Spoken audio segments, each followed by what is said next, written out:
everybody. Happy Advent. Welcome to episode 21 of the Catholics Against Militarism podcast. I'm Ellen. I will be your host, and our special guest today is Santa Claus himself. In that spirit, I thought I would dress up in the super tacky elf costume that my sister-in-law got me for Christmas last year. For some reason, she just thought I needed an elf costume, so now I have it, so why not wear it, right? Before we turn things over to Santa Claus, I wanted to just do a little bit of an introduction to Father McCarthy, who is going to be playing Santa Claus today. And I would also like to give you a couple of recommendations. So the first recommendation that I have for you is if you have not seen the movie Joyeux Noelle, please go see it, or it might be something you want to watch this Christmas season. It's one of my favorite Christmas movies. I think it was produced in 2005, and it's about the Christmas tree. I can't talk. Christmas truce of 1914, when the soldiers on both sides of the trench decided to have a ceasefire for Christmas Eve and Christmas Day, and they came out into the middle of no man's land, shook hands, made a truce, and spent the night exchanging photographs of their families, singing Christmas carols. The next day, they had a soccer game.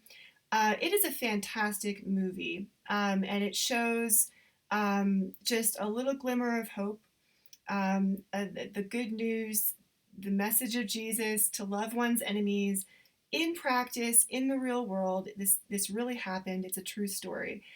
So it's a great movie for Catholics Against Militarism. If you haven't seen it, you might want to check it out. The second recommendation I have for you is go see A Hidden Life about Blessed Franz Jägerstätter, directed by Terrence Malick. It's coming out on December 13th.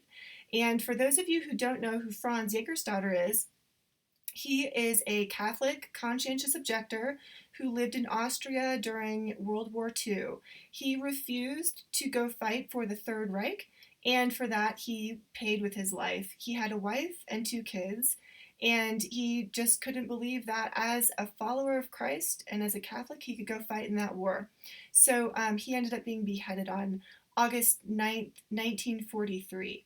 And it's the story of his life. I haven't seen it yet, obviously, so but if you are interested in it, in episode 6, I interviewed Jack Gilroy, who was in the American group Friends of Franz and Ben. And if you'd like, you can listen to episode 6 of the podcast to get a little background about Franz Jägerstätter from Jack, who was a part of his cause for sainthood, and one of the Americans who tried to bring the story of Franz Jägerstätter, which was originally written about in a book called Solitary Witness by Gordon Zahn.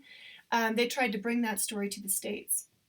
As a side note, the group is now called Friends of Franz and Ben, because Franz, who is the Austrian who the movie is made about, was a conscientious objector during World War II. There was a man from Denver, actually during World War I, named Ben Salmon, and I'm in a group that is promoting his cause for sainthood. And so if you go see the movie about Franz, you might be interested in checking out, I'll link to it, bensalmon.org. You'll learn all kinds of information about an American who during World War I basically did the same thing as Franz Jägerstätter did. He refused to go fight in World War I, and he suffered greatly as a result. He did not get executed for that decision, but he suffered greatly. And his story, he has a lot of writings. He wrote prolifically when he was locked up in a mental hospital, because people thought that if you were Catholic and you refused to go to war and kill people for your country, there must be something wrong with you. So he ended up in a mental institution. So if you like A Hidden Life, if you find the story inspiring, please go read about Ben Salmon. And you can sign a petition that will basically advocate for his cause for sainthood. Archbishop Aquila is aware of this group, the Ben Salmon Guild in Denver, which I'm tangentially a part of, and he's waiting to see signs of a cult. That's what they call it when a band of Catholics band together and try to advocate for the cause for sainthood for a particular person. So we have like 500 signatures right now, and we're looking for more. So if you go read about Ben Salmon, you can sign the petition. It doesn't mean you think he was a saint. just because somebody's a conscientious objector doesn't mean they're a saint, but it means that there's enough evidence that this man was a committed Christian, that he suffered, he was a great witness to his faith, and he led a holy life. And so at least they should investigate and find out if indeed we should consider him a saint. So that's all it means to sign the petition, is like, let's get this process started, not necessarily that you believe he was a saint. We don't know that yet until we look into it. Anyway, so that's a little bit hidden life, and check out bensalmon.org if you'd like. I'd also like to recommend that you listen to Behold the Lamb, especially if you are feeling a little overwhelmed by Christmas in terms of the shopping and the cooking and the travelers and the airports and the visitors and all the stuff that goes along with the chaos of the holidays. If you're feeling like the Advent season and the Christmas season is just passing you by, and you need something spiritually, I would recommend listening to Behold the Lamb. Behold the Lamb is a 16-part lecture series. It's basically a retreat that was given at the Shrine of the Lamb in Knock, Ireland in the 90s. The shrine, Knock, Ireland is the location. There was an apparition there. I believe it was the Blessed Mother, Saint Joseph, and John the Baptist and they were behind a lamb. And these figures didn't say anything. They didn't communicate anything, but they were visible to many people in the town for a period of time. I think maybe up to an hour. I don't know all the details. But anyway, Father McCarthy gave this retreat in the 90s. It's about gospel nonviolence. Some of you might hear that word and go, that's not me. I'm a just war Catholic. I don't care about that. I don't believe in that. Okay, fair enough. But let me just put in a little plug for it here. You can look up the just war theory in the catechism, right? I mean, just flip to the index, find just war, flip to the page, 4 or 5 bullet points, maybe a few more sentences, and that's it. You got it. Just war theory. There it is. Try to look up the subject of Behold the Lamb, which is gospel nonviolence. In the catechism, I don't think that you'll find it. It is the other tradition of the Catholic Church, and it's not in here really, in a way, because it's the gospel. It's like the whole faith. I mean, it's the gospel, right? So you can't reduce the gospel to like a few bullet points and understand it. So for me personally, I never knew this tradition really existed in the church. I mean, I knew there were martyrs who died for their faith and stuff, but I never had anyone explain this other tradition to me until I heard Behold the Lamb. And it really was life-changing. I mean, it completely changed. It deepened my faith. It opened my mind. It opened my heart. It challenged me. And it was life-changing, and I've heard this from many people when they listen to Behold the Lamb. And it's very foreign. A lot of people think when they hear gospel nonviolence, they think of pacifism. Oh, that's pacifism. I don't believe in that. Pacifism is something you can look up in a dictionary as well and understand like that. It's not that hard to understand. For me, it took listening to all 16 of these lectures that Father McCarthy gave on this retreat for me to even begin to understand the depth and the importance of this. And so I really recommend it. At the end of the video, if you're watching on YouTube, I will put up some endorsements from different people claiming, that explain how important Behold the Lamb really is for the Catholic Church. And it should really be a staple in every RCIA class, every high school, everybody should hear it, really. So I really recommend it. Let's see, what else was I going to say? Oh, Father McCarthy. So for those of you who are just tuning in, we've had about 400 new subscribers since the episode I did with E. Michael Jones on CIA Catholicism. Aside from Dr. Jones, Father McCarthy is the most frequent guest on this podcast. He's been on, Dr. Jones has only been on the podcast twice. But Father McCarthy was interviewed in episode 1, 2, 5, 8, 11, and 13. And he's back today as Santa Claus. So he's a very frequent guest.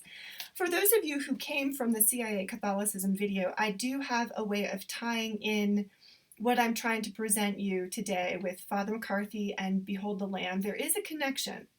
So let me tell you a little bit about him.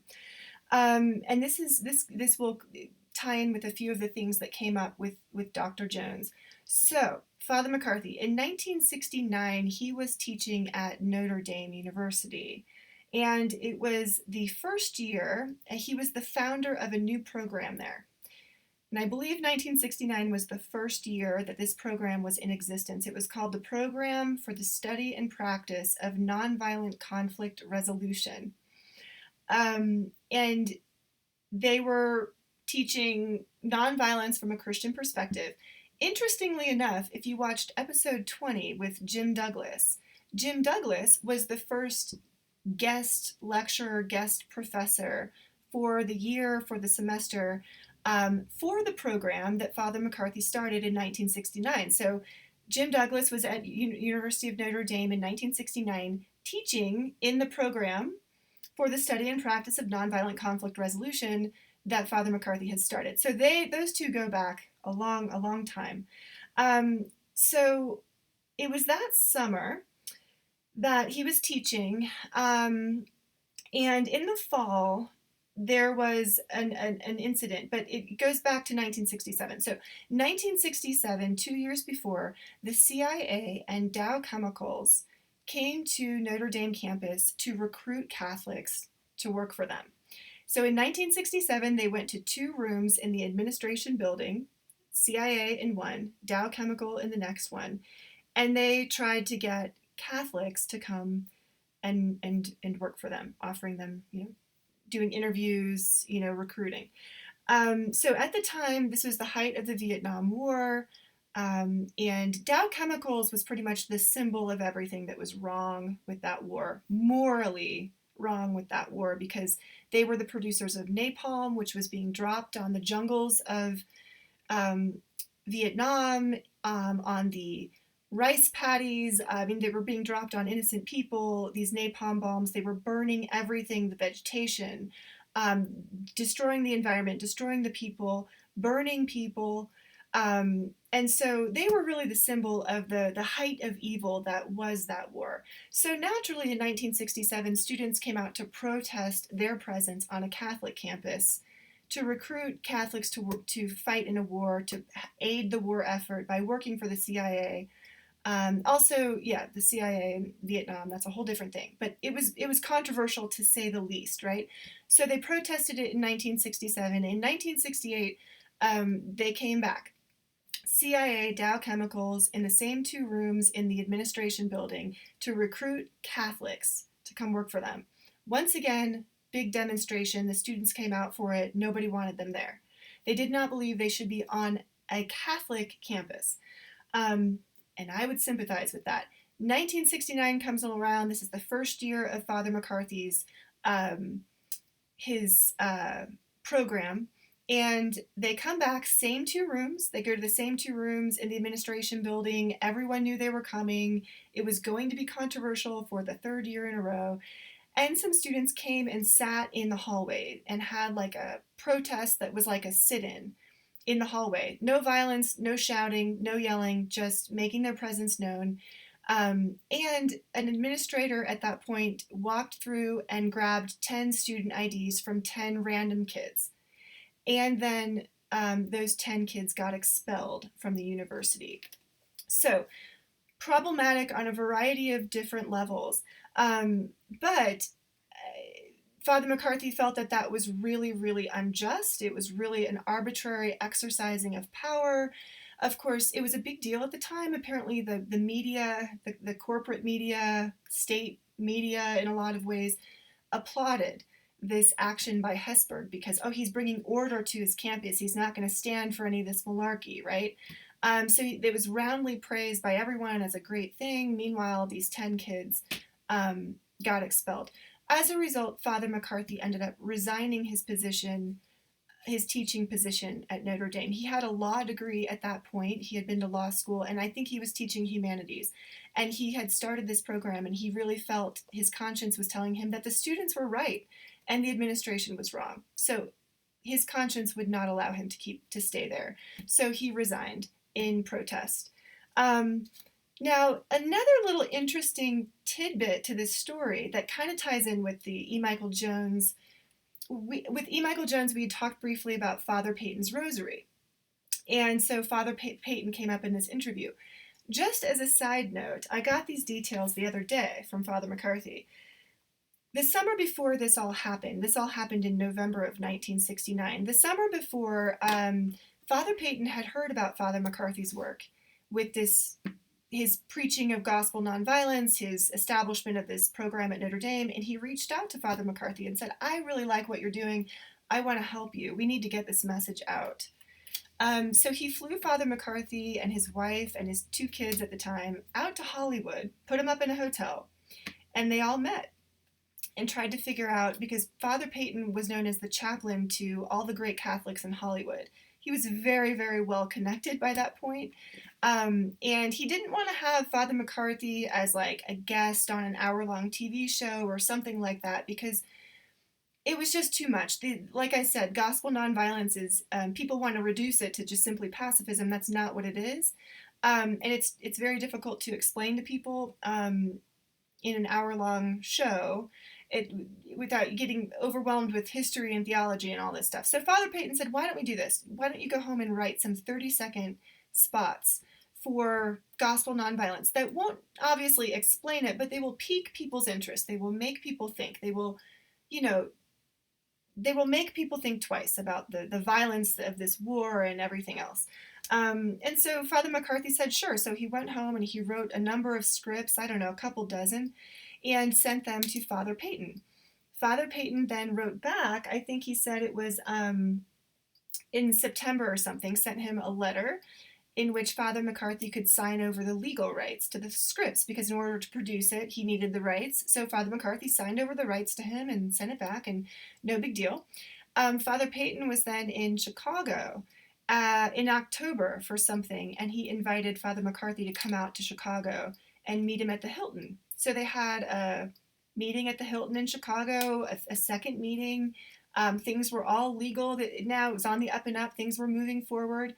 So it was done. It was going to move forward, and Father Peyton was going to try to get these spots produced and then get them on TV. I think there were certain slots that were like public service slots that could be, and he would use those. He would get the commercials in those slots or something. Anyway. So everything was a go. And then after November of that year, with the whole protest over the CIA Dow Chemical thing, Father McCarthy never heard back from Father Peyton. And when telling me this story, he insisted that he believed Father Peyton was a really good, honest, sincere person, that he really did want to help him. He suspected that the whole resigning from Notre Dame because of the CIA Dow Chemical thing, after that, there was kind of black mark on his name, and maybe he was told, don't mess with this guy, he's a troublemaker, or something like that. So even in 1971, 1972, Father McCarthy was still trying to send letters and call to find out whatever happened to the scripts and was anything going to move forward. So a couple years later, Father McCarthy, I think this was like 5 or 6 years later, he's sitting there watching football one Saturday, and he sees one of his commercials come on the TV. And it was a script that he wrote called Boots to Booties. Came on TV, he saw it once, said, that's my script. I wrote that for Father Peyton, and never saw it again. So if you're on YouTube, go ahead and I'll look for the link. I'll click to it. You can see the 30-second spot that Father Peyton had produced, that Father McCarthy wrote, somehow made it onto TV sometime in the 70s. But as far as we know, only one of them ever actually made it on TV, and maybe only one time. So when Father Peyton died, Father McCarthy went out to Notre Dame, St. Mary's, went to the funeral or some kind of service. And he found the guy who was in charge of going through all of his things, possessions and personal effects, and said, hey, I'd love to know if you come across a series of commercials. I wrote some scripts for Father Peyton back in the day. I think he had them made. I never knew what came of it. No one had ever heard of this except some guy who had been there for like 30 years. He had been working with Father Peyton for 30 years, and he was like, yeah, I remember something about that. So he started looking for it and found the commercials, and Father Peyton had made like 7 of them, and Father McCarthy never really found out why they didn't get put on TV and why he never heard back from Father Peyton. I just thought that was kind of an interesting connection when we're with some of the things that came up in the Dr. Jones interview. But anyway, I've rambled long enough. A little bit of a history, a little bit of trivia there for you. So yeah, go see A Hidden Life. Check out Joyeux Noelle if you would like to. I think it's on Amazon Prime now, and on YouTube too for like a few bucks. If you're looking for a good family Christmas movie. And then also Behold the Lamb. Cannot recommend it highly enough. There's a story of a priest that I've heard who basically was dying and was given a copy of Behold the Lamb. And he listened to it, and his words at the end were, "Why didn't anyone ever tell me this? But this is it. This is it. And I always knew it, but I never had anybody explain it to me.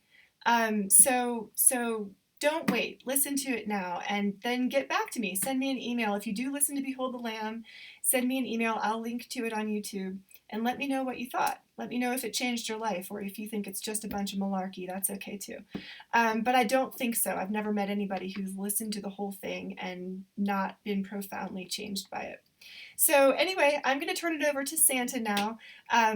I wish all of you a Merry Christmas. I know it's not Christmas yet. It's still Advent. But when the time comes, have a Merry Christmas and a Happy New Year. And I'll see you in 2020.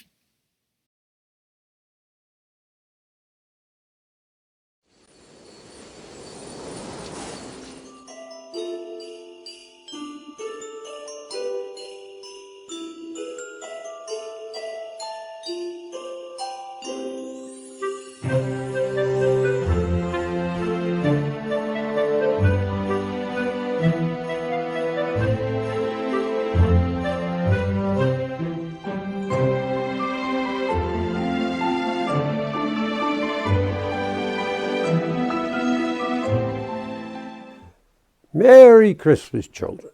Merry, Merry Christmas. I'm going to tell you about Santa Claus, the real Santa Claus. There are a lot of fake Santa Clauses out there, you know. But I'm going to tell you about the real Santa Claus. You know, a lot of people will tell you that Santa doesn't exist, that Santa Claus doesn't exist. They are wrong. Santa Claus exists, and I'm going to tell you about him. And I'm going to tell you where he lives. Santa, at one time, was a real little boy like you and I were. His name was Nicholas. And about 1,600 years ago, he lived in a place called Myra in Lycia. Now, that place doesn't exist anymore, but that's where Turkey is now, the country of Turkey. And Santa lived there, and he grew up as a good Christian little boy, and he said his prayers, and he loved God, and he loved to go to church and pray and do good things for people. Well, anyway, when he became a man, he decided that instead of getting married, he wanted to be a priest and serve God and people that way. So he became a priest. And then later, he became the bishop of Myra in Lycia. And as bishop, he became famous. Not because he was powerful or not because he ruled people or killed people. He became famous because of how good he was to people. He used to go around at night to all the various poor people in his area. And he used to leave little gifts of what they needed in order to live. If someone needed some food, he'd leave food. And if someone needed some clothing, he'd leave some clothes. If someone needed some blankets so they wouldn't be cold, he left blankets. And so he did all this, but he did it at night so no one could see him. And so people didn't know for a long time who it was that was leaving all these gifts. And then they found out that it was Bishop Nicholas that was doing it. And the reason he did it at night was he didn't want to embarrass people. You know, if someone doesn't have a nice pair of shoes, or if someone doesn't have clothes that really fit them, or if someone is hungry, it can embarrass them to just give them something, especially if you do it in front of other people. So Bishop Nicholas, he went around at night, and he gave, and no one knew he gave. And no one was embarrassed, and people got what they needed. And so in time, Bishop Nicholas, he died, and they made him a saint. They canonized him a saint. The church made him a saint, Saint Nicholas. Now you know there are many, many languages in the world. There's Greek, there's English, there's Russian, there's French, there's Dutch.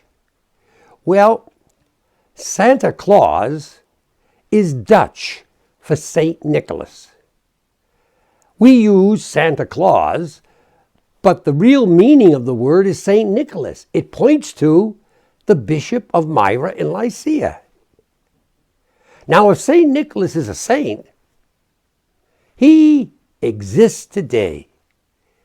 He exists with Jesus in heaven, because nothing can separate a Christian from the love of God made visible in Jesus, not death or anything else.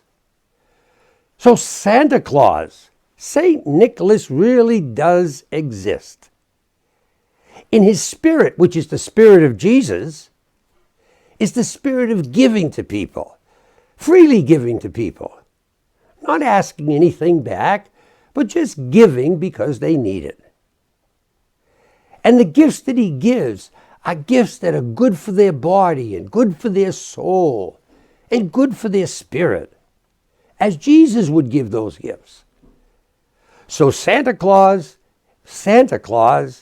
is loving as Jesus would love, and taking care of people as Jesus would take care of them. And that's how we got our present day Christmas, celebrating the feast of Santa Claus, Saint Nicholas, on the feast that Jesus came as God's greatest gift to human beings. He gave himself to save us and to be kind to us and to love us forever. And so, when we give Christmas gifts, when Santa gives Christmas gifts, the real Santa Claus, the one that exists, when the real Santa Claus, who lives in the spirit of Jesus, gives gifts, they are always gifts that help people, and always gifts that make people friends with each other and make people good to each other. Now, there's a lot, you know, my boys and girls, there are a lot of people out there, and they're fake Santa Clauses. They're not real Santa Clauses. How do you tell the fake Santa Claus from the real Santa Claus? The way that you tell the fake Santa Claus from the real Santa Claus is by the gifts that he gives. The real Santa Claus gives gifts that are full of life and kindness and mercy and loving and caring for each other. The fake Santa Claus, the make-believe Santa Claus, the Santa Claus that really isn't Santa Claus, gives gifts like this: guns, knives, video games, that are gifts that bring people and make people play like they were killing each other, hurting each other, harming each other, making each other sad, causing each other pain. Santa Claus would never give a gun, a toy gun, at Christmas so the children could play killing other children, killing other people, making other people suffer. Why wouldn't Santa do that? Because he's a saint. And if he's a saint, he lives in Jesus. His spirit is the spirit of Jesus, which is the spirit of love and care. And so, something like this here, a toy machine gun, he would never, the real Santa Claus, would never give, never even think of giving. Because this is the spirit of hurting people, of harming people, of doing evil to people. You tell the real Santa Claus from the fake Santa Claus, the real St. Nicholas from the fake St. Nicholas, by his fruits, the fruits that he gives.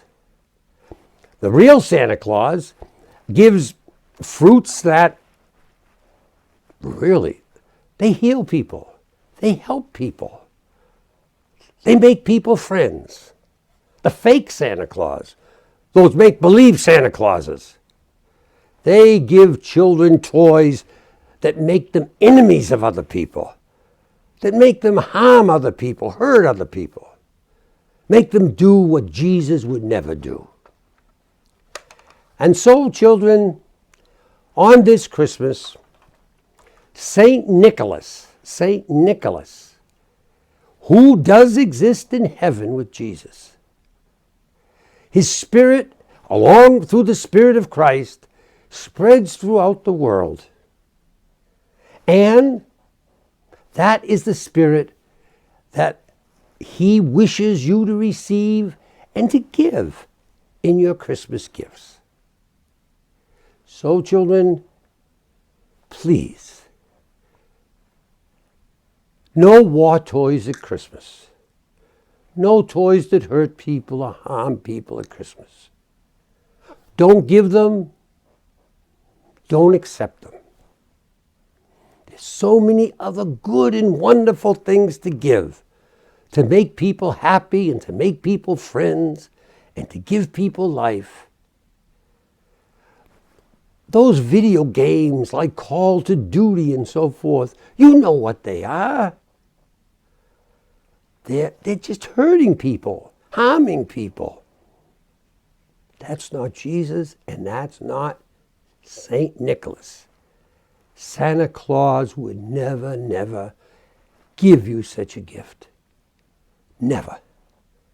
And so, this Christmas, live in the spirit of St. Nicholas, the spirit of Christmas, the spirit of Santa Claus, the spirit of Christ.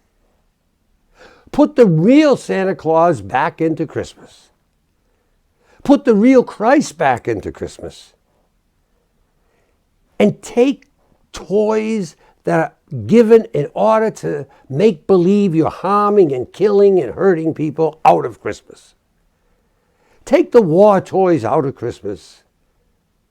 And Merry Christmas to all of you. And to all of you, a good life.